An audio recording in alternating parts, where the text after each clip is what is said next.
Hi, I'm Glenn Barnhart, former co-executive director of the Swedish Heart and Vascular Institute and former chief of cardiac surgery at Swedish Medical Center in Seattle.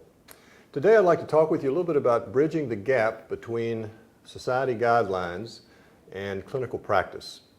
More specifically, I'd like to talk about the concomitant treatment of atrial fibrillation during coronary bypass surgery, as well as other valvular heart procedures. Those of us in the field really feel like the time has come that this has become a standard of care. If one looks at the 2017 STS Guidelines, which is the most current guidelines on atrial fibrillation, one sees that when we're discussing concomitant atrial fib surgery, with mitral valve surgery, we all know that it's a Class 1 Level A guideline as a recommendation, but also that the guidelines call for a recommendation with coronary bypass surgery, with aortic valve replacement, and with CABG plus AVR. And again, this is a Class 1 Level B of evidence guideline. It does not affect operative mortality. And in fact, I'm going to show you some data that may influence reducing operative mortality. At least by the 2017 guidelines, it's a Class 1 Level A evidence of recommendation, and it does not affect operative morbidity according to the 2017 STS guidelines. So we already have a set of guidelines that influence us to apply a concomitant concept of doing the Cox Maze 4 in patients who have either PAF or other forms of atrial fibrillation. However, if we look at the data, and this is data published by Pat McCarthy's group in September of this year, and this is a Medicare beneficiary data, 79,000 patients, 28% of those patients had atrial fibrillation. If you look at the bottom of this slide in the right-hand green box, non-mitral valve surgery patients, only 16% of those patients had surgical ablation. Mitral valve surgery patients, 38% had surgical ablations, but it's quite alarming that only 16% of the patients who were candidates, possibly, for a concomitant operation had a surgical ablation. This is also another study out of Northwestern by Chris Malaysia, was published in June of last year, and this shows the patients who had preoperative atrial fibrillation undergoing coronary artery bypass grafting. And Dr. Malaysia and his co-authors state in their study very emphatically that our study showed that preoperative AF increased long-term mortality by almost 50%. This is a compelling statement because this really leads one to believe that unless there are strong contraindications to doing the procedure, then every patient who presents with atrial fibrillation that needs coronary bypass surgery should be considered as a candidate for the Cox Maze 4. There's an article published recently in the Journal of Thoracic and Cardiovascular Surgery this year by Dr. Rankin and his associates. This was a Medicare CMS database with patients who had preoperative atrial fibrillation undergoing coronary artery bypass grafting. It was a matched propensity analysis with 88,000 patients being reviewed in this particular study. You can see on this slide here that right at 3,000 patients who propensity matched for this study at 2 years, 2,500 of these patients had coronary bypass grafting without surgical ablation, and 535 patients had CABG with ablation. In this study, you can see that the risk-adjusted hazard for late mortality reduction with surgical ablation was 29% through 2 years, with a p-value being equal to 0.03. So a dramatic decrease in mortality at 2 years. This is also another recent study looking at surgical ablation for atrial fibrillation for isolated coronary bypass surgery, a large study performed in Poland, and one can see in this study that ablation was associated with a lower 30-day risk of death with a risk ratio of 0.37. In this study, it also showed that long-term surgical ablation was associated with significant 33% improvement in overall survival rate. And again, that was a risk ratio of 0.67. The conclusion of this study was that surgical ablation in patients undergoing isolated coronary artery bypass grafting is safe and is associated with significantly improved long-term survival. And that's just shown in this one composite graph that you can see here. Take-home message: surgical ablation should be added to coronary artery bypass grafting in patients with underlying AF because it improves long-term survival without compromising safety. So this slide shows the perceived risk of adding Cox Maze 4 to any primary cardiac procedure. This is an interesting study from the European Heart Rhythm Association, published in 2018. And it's a global survey of cardiac surgeons, 300 surgeons, 80 different centers. 50% of those surgeons were US based and the other were global. And those surgeons in that survey estimated that there was an increased risk of major complications of 16%. Those complications included death, stroke, cardiac perforation, and pacemaker requirement. These were the listed complications by these surgeons that were surveyed.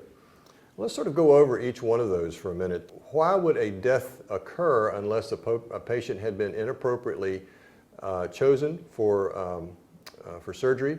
For instance, patients who have very poor quality tissues, extremely elderly patients, patients on steroids, probably should not be considered. But those are the minority of patients, and there's no reason that I can perceive that death would be a risk factor for adding a Cox Maze 4 operation.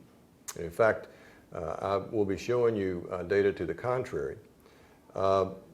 You're actually decreasing stroke because you're taking the left atrial appendage out of the circulation, and so that really doesn't make any sense that stroke risk would be increased. In today's world, cardiac perforation is almost unheard of, if not completely zero incidence, because we have now such a vast experience of doing the operation and safely and repeatedly going around the pulmonary veins without any difficulty. And pacemaker requirement is a risk, but also you're dealing in a patient population that has a significant risk of a pacemaker anyway. 70% of our patients at Swedish Medical Center in general had a risk of about a 5 to 6% risk of a pacemaker insertion. And when we looked at our 270 Cox Maze 4 patients, the incidence of pacemaker insertion was 6.6%. So none of those complications really are borne out in reality. If you look at the study published by Vinny Badwar and his associates, you can see that actually the mortality of patients who undergo concomitant operation is decreased. You can see that reoperation for bleeding is unchanged. You can see that permanent stroke is very significantly decreased. That has a p-value of 0.0028. Renal failure, no change. And of course, pacemaker rate is up, but all of these patients do have a significant number of intrinsic conduction system disease, so that's not too surprising. So let's now spend a little time talking about the techniques in the conduct and integration of the Cox Maze 4 procedure into an operation such as an isolated coronary bypass operation or valvular procedure. What are the principles and what are the practices of that? Well, first of all, I'd like to talk in general about the principles of adding and integrating the Cox Maze 4 procedure in any operation as a concomitant procedure. The most important thing that we can take away, and I'd like for you to take away from this talk, is that the primary reason for the cardiac procedure needs to always be considered up front. You always need to remember, why are you there? And at any time, you may want to abort the procedure. Once started, you need to be willing to abandon the Maze procedure. You may find unexpected poor tissue quality, unexpected TE findings. There may be intraoperative technical challenges that arise. So at any point, the Cox Maze 4 procedure becomes an operation or a portion of the operation that should be abandoned so that the primary operation can be completed successfully. In general, you want to work from the posterior part of the heart to the anterior part of the heart, so that if one is doing coronary bypass surgery, for instance, you want to make sure that the box lesions and the left atrial set is done before one gets to the doing the grafts, especially with pulling the heart around and positioning the heart. If you're doing a biatrial procedure, and if that is planned, you need to be willing to abandon the right atrial procedure, again, if you encounter any technical challenges with the primary operation. You want to avoid prolonging the aortic cross-clamp time. In my experience, with an experienced cardiac surgeon, the addition of a Cox Maze 4 operation takes approximately 20 minutes. If you're new at the operation or you have only done several, then probably it adds 25 to 30 minutes, but that's really the increase in the amount of time. When you're first beginning, then you want to make sure you do the right atrial lesion sets off the aortic cross-clamp time to reduce that amount of time. But again, adding the right atrial lesion set with the current Cox Maze 4 lesion set adds about 5 minutes. So let's specifically talk about coronary artery bypass grafting and the addition of the Cox Maze 4 procedure. You want to do the right pulmonary vein isolation on the pump before the aortic cross-clamp. You place the aortic cross-clamp, then do the left pulmonary vein isolation. You want to do the left atrial appendage lesion at that time. You don't want to do a limited left atriotomy. And when I say limited, what I mean by that is you want to be able to visualize the floor, roof, mitral, and coronary sinus lesion sets. One must be able to see all of the right-sided pulmonary veins. Of course, you'll be looking at those, but you want to see the left pulmonary veins and the mitral annulus to make sure that you don't have any skip lesions when you're placing your lesion sets. Depending on which grafts are being done, one might consider doing the right atrial lesion sets next prior to proceeding with the CABG. It's important to remember that if the right internal mammary artery is being used, you must do the right atrial lesion set first because obviously the REMA will obscure and complicate trying to complete the right atrial lesion set. And finally, a left atrial clip placed at the end of the procedure depending upon the graft status.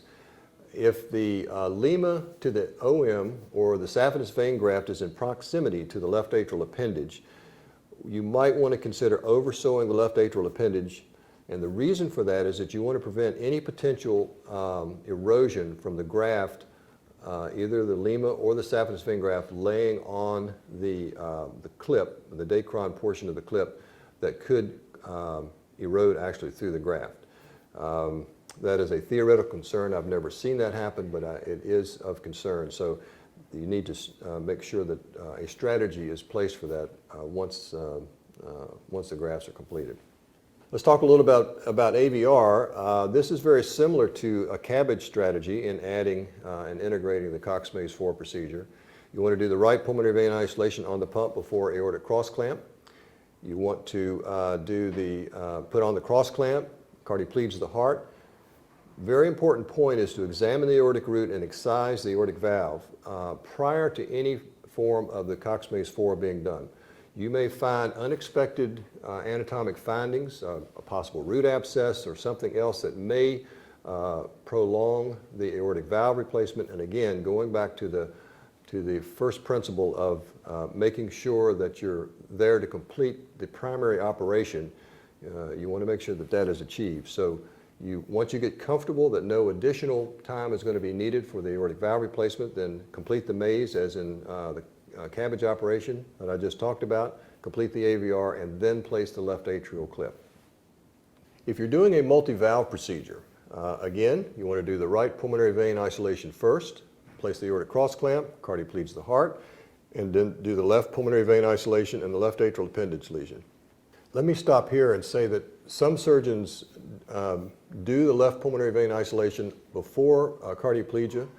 I think that that's perfectly acceptable. However, in my practice, and in our practice is Swedish, we found that we did a fair amount. In fact, the majority of our cases were valvular patients, and most of those patients had some degree, if not a lot, of hypertrophy. And so pulling the heart over, even though it's on you're on cardiopulmonary bypass, I found to be concerning. So we would always do the right pulmonary vein isolation off the pump or off the cross clamp, and then the aortic cross clamp, cardioplegia the heart, and then do the left side for that reason.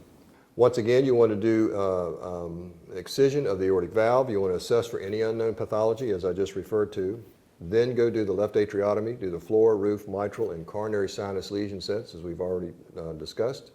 Do the mitral valve repair or replacement, and place the clip. Do the aortic valve replacement, and then do the right atrial lesion set followed by the tricuspid valve repair.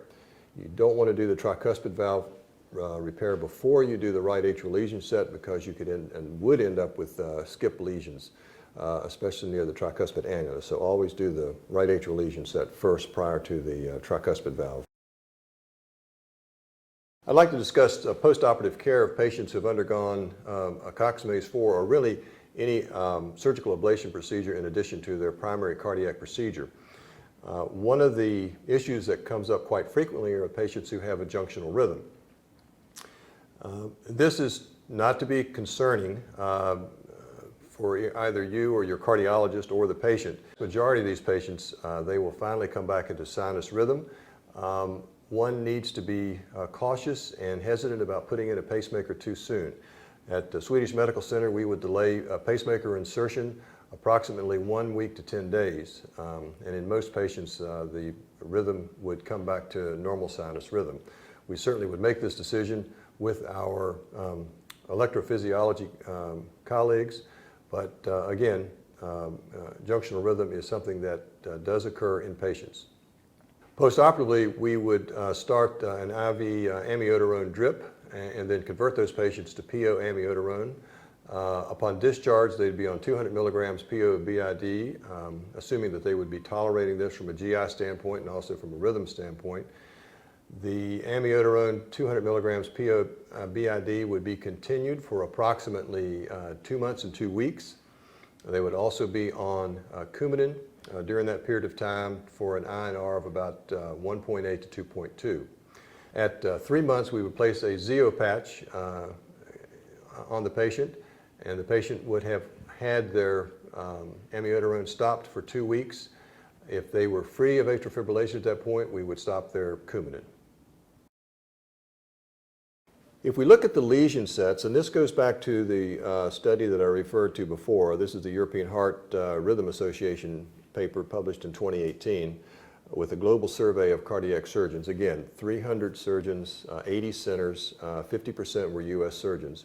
In that survey, when performing isolated CABG, 70% of surgeons reported only isolating the pulmonary veins. So over 2/3 of those surgeons only isolated, did a PVI.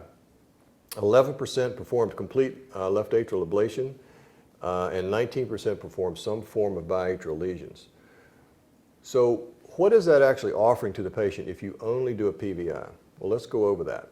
So if you have a patient who has paroxysmal atrial fibrillation, what are your surgical options? You can ignore the atrial fibrillation, and if you do, they'll have the same paroxysmal atrial fibrillation after surgery as they did before, and they have no stroke protection. If you do a left atrial appendage obliteration, they have a 10% less chance of PAF. That's because we know now that about 10% of the triggers for PAF reside in the left atrial appendage, and you do give them stroke protection.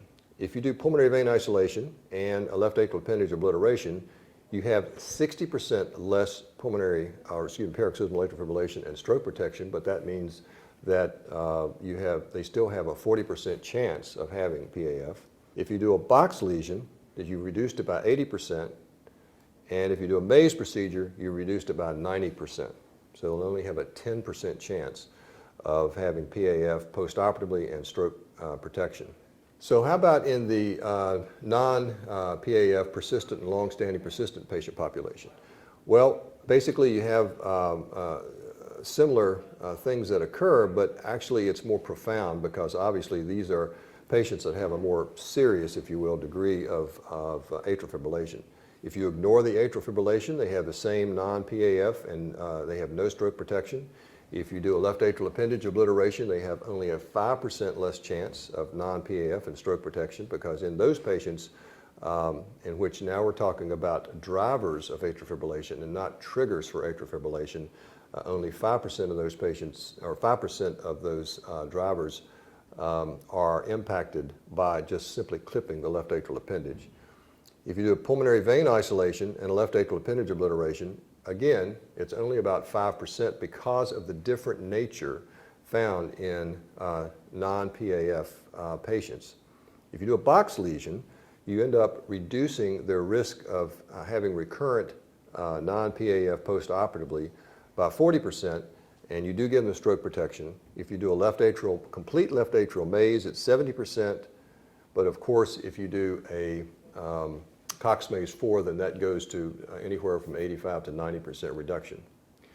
So in summary, I think we can conclude from the data that I presented to you today that in 2019 we must have a valid reason for not performing concomitant AF surgery in patients with a history of atrial fibrillation who are undergoing CABG, mitral valve repair or replacement, aortic valve replacement, or coronary artery bypass grafting plus aortic valve replacement. Otherwise, we are not providing an acceptable standard of care to our patients or for our patients.